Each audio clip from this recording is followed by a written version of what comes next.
Hi, and welcome to video number 5. We're going to be analyzing what you spend your time on. So in the previous video, we talked about your habits and weaknesses. Now we want to pinpoint what you actually spend your time on. Why is this important? Well, if you know where your time is being spent, you can figure out what needs to be stopped and what needs to continue. For example, if you're spending a lot of time on Facebook and you're not actually on Facebook for work or business or anything like that, you could be spending 3 hours a day on Facebook. Now you're thinking, no way, no way. But it could be 15 minutes here, 20 minutes there, 30 minutes there, here and there. But if you don't know, then how are you going to be able to stop it? I've used this method before when I actually was addicted to Facebook and I spent 2 hours a day on Facebook, and most of it wasn't even due to work or business.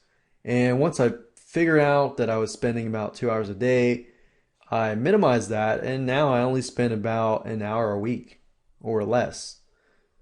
So, in all that hours is being put on projects that I'm doing and actually taking a lot of action, and it's been great. So you're going to learn both offline and online methods because some of you may not be online a lot.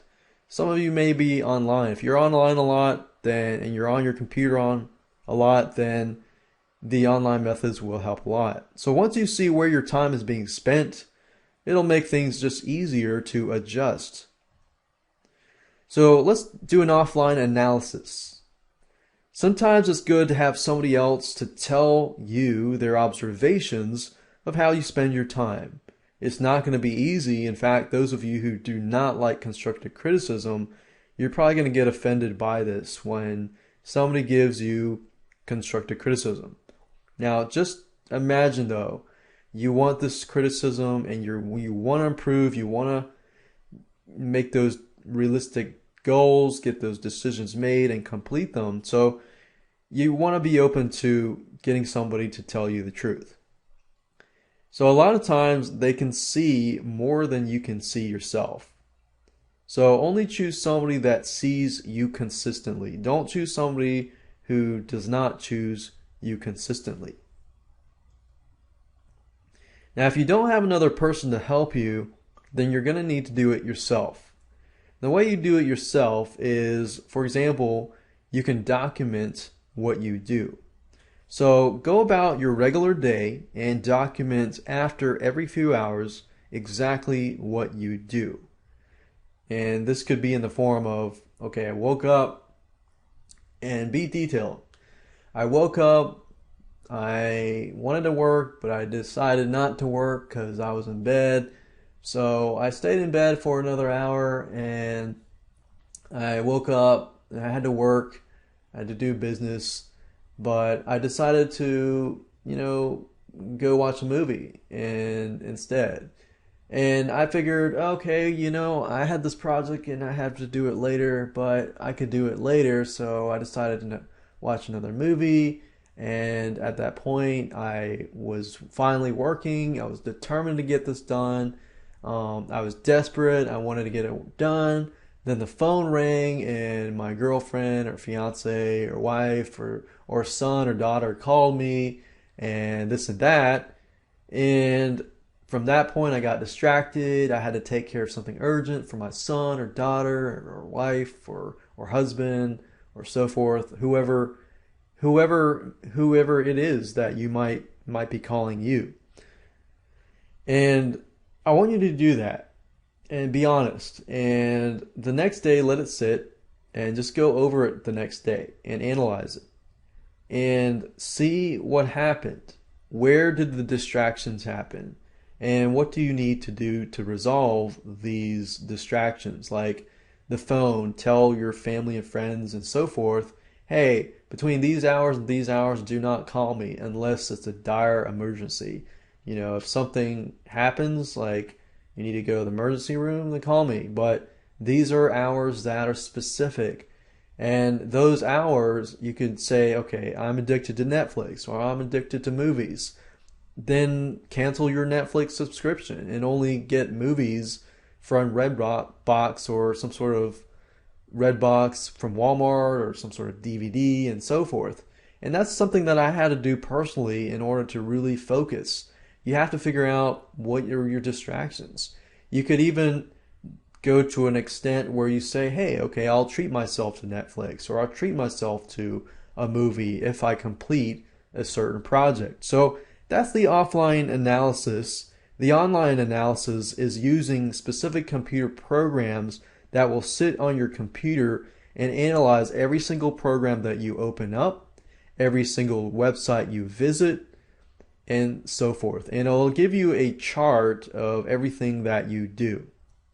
There are 3 different programs that are recommended. One is Rescue Time, which is at www.rescuetime.com. The second is called Manic Time, manictime.com. And Clock, which is for mobile phones and desktops. Now, it is only available for Android mobile phones. It's at getklok.com, get KLOK.com. And with that said, let me show you Rescue Time in action so that you can get an idea of how it can really help you and how it can really help you analyze what you're spending your time on. I personally use Rescue Time, and this is the second year that I've used it, and it's been great. All right, so this is rescuetime.com, and I have an account with them, and it's not expensive at all. I believe it's like $5 a month or something, and if you do an annual subscription, it's a lot cheaper. But Rescue Time is really, really effective because what it does is it sits on your computer. So right now I've got this program sitting on my computer that analyzes every site I go to and so forth. Now, I know some of you are thinking, well, what about privacy and this and that? I do believe they don't actually save this information to sell it or anything like that, but I obviously want to read their terms and conditions. But in terms of analyzing your own time, as you can see here, it tells you, okay, I opened Windows Media Player for 15 minutes, YouTube, Netflix. I spent about 3 minutes on Netflix, Animoto, Camtasia, YouTube, and so forth. And it shows you how productive you are. Now, my average productivity is 4 hours. Now, keep in mind that even though you have a 9-hour job, doesn't always mean that your productivity time is 9 hours. You see, productivity time is all the time that has been focused purely on work. So that doesn't include breaks or anything like that. And if you think about it, within an hour, how much time do you really focus within an hour on something? Like really, really focus. If your productivity time is 4 or even 5 or 6 hours, then that's a lot of productivity time. And productivity time is minus phone calls, minus meetings, minus everything. So this is why I really, really like it, is it tells you, how much time you're spending productivity and how much time you're wasting. Now, keep in mind that it does categorize certain things like Facebook and other social media sites as distracting, and I actually use Facebook for business, so you need to actually specify that information. Now, I'm going to give you a quick run through here so you can see what's on the inside. So I can see where my time is being spent: social networking, shopping, 42 minutes in shopping. And this could include in time that I'm free too. But it's good to see an overall view of what time is being spent on. And I can see it on a yearly basis.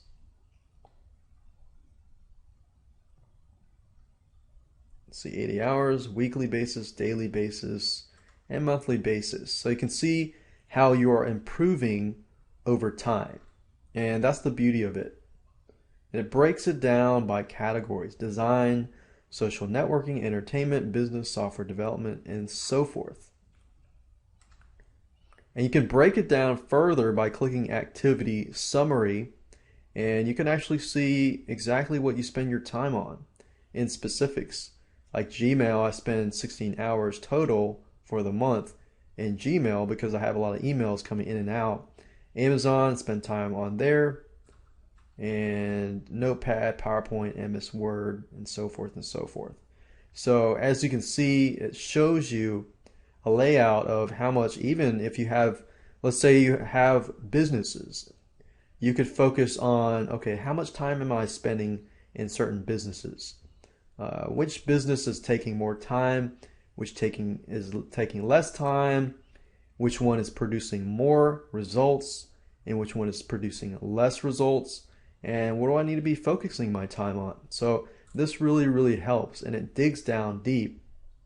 And what I like about this is that you can actually change these. Like, for example, Amazon, you can make it distracting, or you can make it productive. To me, it's productive because I do Amazon stuff. And it just digs deep and shows you all the different sites that you visit. And you can view the documents and details section, which shows you what kind of documents, programs, and such that you access. And you can also set goals and see if you reach those goals and so forth. So after about a year of just really digging and really looking at this, I found that it really helped me, because once you know what you're spending your time on, and once you know your habits and your weaknesses, then you can really change that around and make a plan and create that plan so that you can break those habits. And that's what we're going to talk about in the next video in terms of how to break those habits.